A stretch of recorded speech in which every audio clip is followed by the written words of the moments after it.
नमस्कार। आज हम बहनें फिर से आपके सामने प्रस्तुत हुई हैं, एक भजन लेकर आए हैं, सुनिएगा।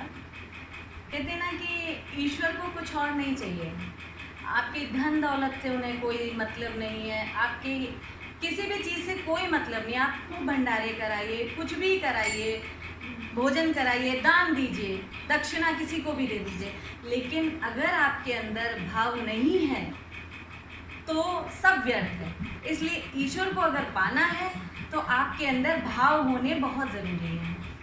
तो बस मेरा यही कहना है कि ईश्वर को अगर पाना है तो भाव अपने अंदर, श्रद्धा का भाव, प्रेम का भाव, समर्पण का भाव जरूर रखिए। ईश्वर तभी मिलते हैं जब आपके अंदर ये तीनों भाव होते हैं। बस इसी पे आधारित एक भजन लेकर आई हूँ, सुनिएगा। आपको कैसा लगे कमेंट बॉक्स में ज़रूर बताइएगा, और ये ज़रूर बताइएगा कि आप हम सबको कहाँ से सुन रहे हैं, कौन से शहर से सुन रहे हैं। सुनिएगा। भाव बिन मिले नहीं भगवान, भाव बिन मिले नहीं भगवान, भगवान को भजने वाले, ओ भगवान को भजने वाले, भजने मेरा भाव बिन मिले नहीं भगवान, भाव बिन मिले नहीं भगवान, झूठे फल सब रीते खाए, झूठे फल सब रीते खाए, राम ने रुचि रुचि भोग लगाए, राम ने रुचि रुचि भोग लगाए, जो ढूंढे उसको मिल जाए, जो ढूंढे उसको मिल जाए।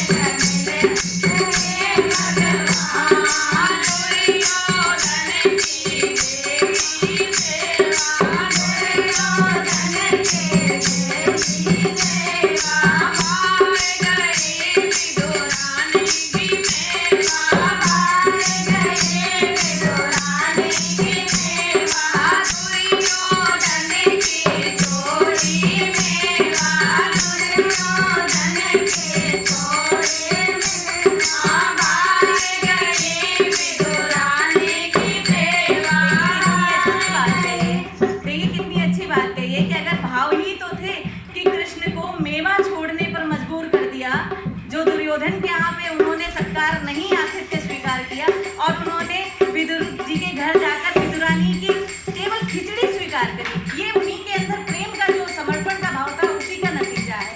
सुनिएगा।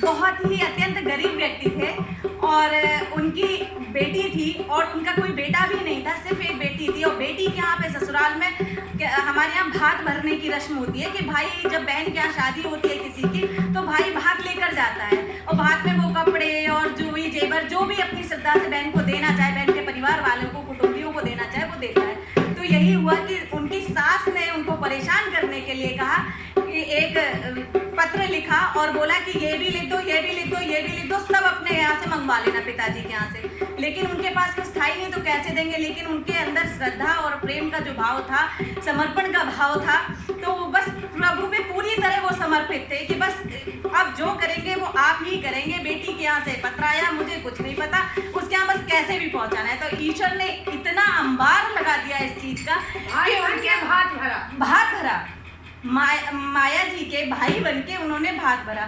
तो ऐसे नरसिंह भगत का जो कष्ट मिटाया है या उनकी इज्जत बचाई है, तो उनके अंदर भाव थे, उन्हीं से ये सब संभव हो पाया। सुनिएगा।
आध्यात्मिक गुरु का, क्योंकि पेट से कोई सीख कर नहीं आता। माँ के पेट में तो बस जितना पूर्व जन्म के संस्कार है वही लेकर व्यक्ति आता है, और जो भी सीखता है वो यहाँ सीखता है। चाहे कोई भी गुरु हो सकता है, माँ भी गुरु हो सकती है आपकी, क्योंकि प्रथम गुरु तो खैर माता को ही कहा गया है, तो माँ भी आपकी गुरु हो सकती है, पिता भी गुरु हो सकते हैं। समाज में आपको जो भी होता है व्यक्ति एक सीख देकर जाता है, और बिल्कुल, और एक आध्यात्मिक गुरु का होना बहुत जरूरी है आपकी लाइफ में। तो गुरु की महिमा को बताया गया, सुनिएगा आप।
राधे रानी सरकार की